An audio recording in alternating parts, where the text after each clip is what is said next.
आप देख रहे हैं आखिरी चीख शिवा के साथ। तो चलिए बढ़ते हैं आज की कहानी की ओर। दोस्तों, रात के करीब 11 बज रहे थे।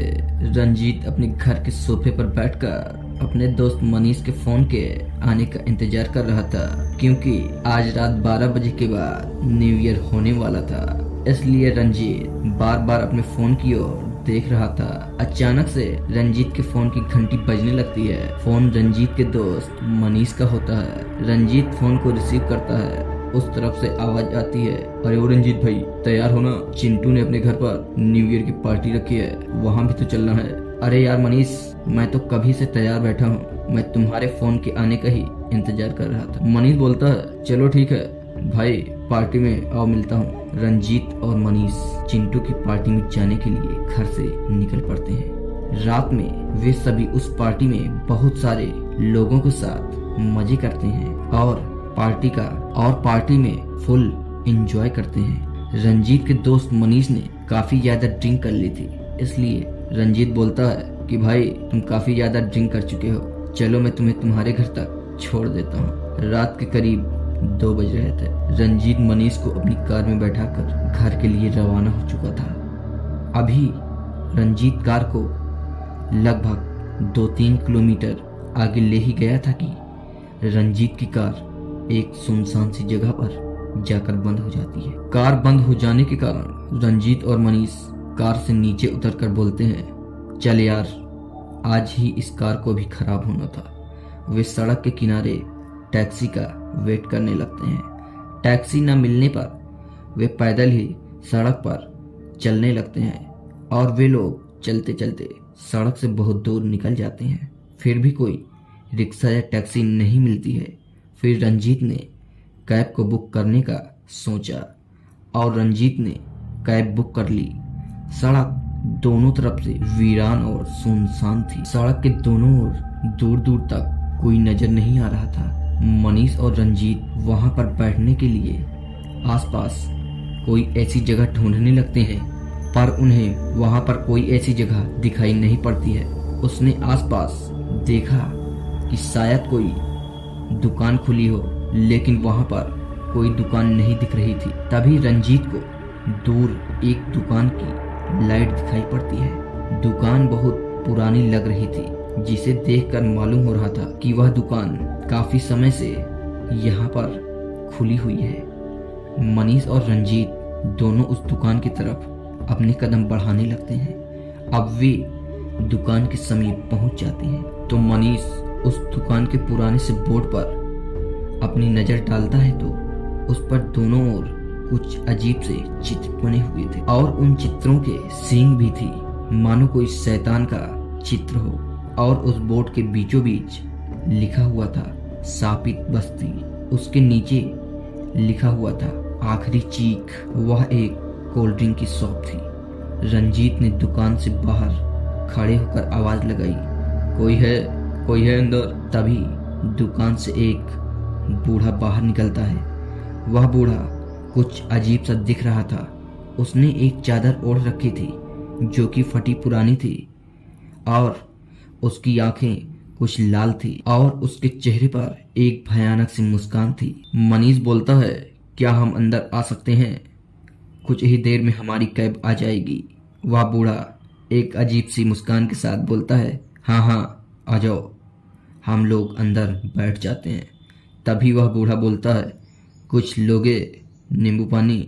रंजीत को ख्याल आता है कि मनीष को नींबू पानी पिला दूं तो इसकी शराब उतर जाएगी। रंजीत उस बूढ़े से नींबू पानी लाने को बोलता है। रंजीत अभी इधर उधर देख ही रहा था कि तभी रंजीत की नजर आसमान में उस चमकीले चांद पर जाती है, जिसकी रोशनी उस अंधेरे को चीरते हुए दुकान के अंदर आ रही थी।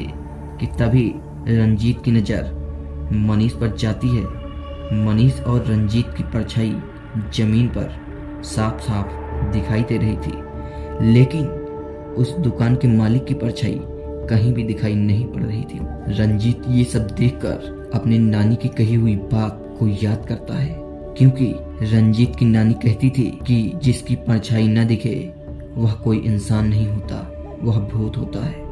रंजीत ने दोबारा सोचा कि कहीं ये उसका भ्रम तो नहीं है, इसलिए रंजीत उसे चेक करने के लिए धीरे धीरे उस दुकानदार के पास जाता है और वो धीरे से चलकर उस दुकानदार के पास पहुंच जाता है तो रंजीत देखता है वह बूढ़ा जो नींबू निचोड़ रहा था, उसमें से नींबू के रस की जगह गहरा लाल रंग का खून टपक रहा था। जैसे ही रंजीत ने यह सब देखा, वह बूढ़ा आदमी अचानक से रंजीत की तरफ अपना चेहरा घुमा लेता है। रंजीत ने जो नज़ारा देखा वह नज़ारा दिल दहला देने वाला था। उस बूढ़े का पूरा शरीर ऐसा हो गया था जैसे कि वह कोई इंसान ही ना हो। उसके चेहरे पर से आंख और नाक गायब हो चुकी थी, उसके वो दांत टेढ़े मेढ़े हो चुके थे। मनीष को कुछ भी पता नहीं था क्योंकि वह शराब के नशे में था। रंजीत डर के मारे थरथरा रहा था। रंजीत मनीष के पास जाता है और मनीष को उठाकर वहां से भागने के लिए बोलता है, लेकिन मनीष तो शराब के नशे में था, इसलिए रंजीत तेजी से उस दुकान के बाहर अपने कदम निकालकर भागने की कोशिश चालू कर दी और वह दुकान से निकलकर तेजी से भागने लगता है।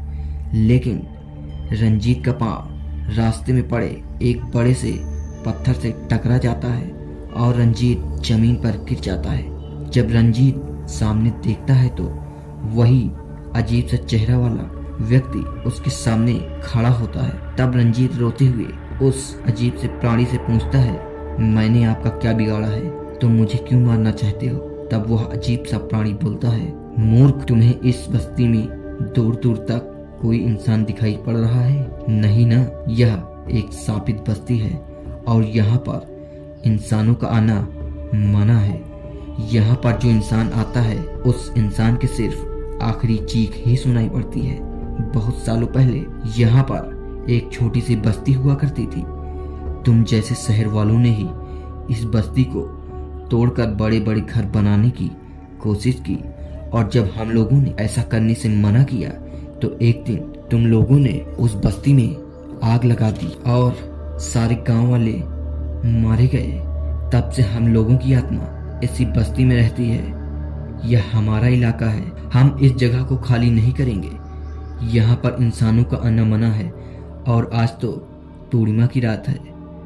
जो भी यहाँ पर आज तक आया है वह हमारी तरह बन जाता है, अर्थात मर जाता है। इतना सब कहकर वह जोर जोर से हंसने लगता है और उसके हंसने की आवाज पूरे वातावरण में गूंजने लगती है। और इस इलाके में आने की गलती लोग दिन में नहीं करते हैं, तुम तो रात में आ गए हो। इतना कहकर वह रंजीत को मारने के लिए अपने हाथ आगे बढ़ाने ही वाला था कि पीछे से कैब वाला आ जाता है और रंजीत को घसीटकर अपने कैब में बैठा लेता है। रंजीत कांपते हुए कैब में बैठ जाता है और वह कैब वाला बोलता है, अरे साहब, आप यहाँ कैसे फंस गए? यह भूतों की बस्ती है।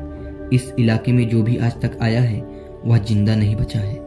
रंजीत बोलता है, मेरा मित्र मनीष भी है वहाँ।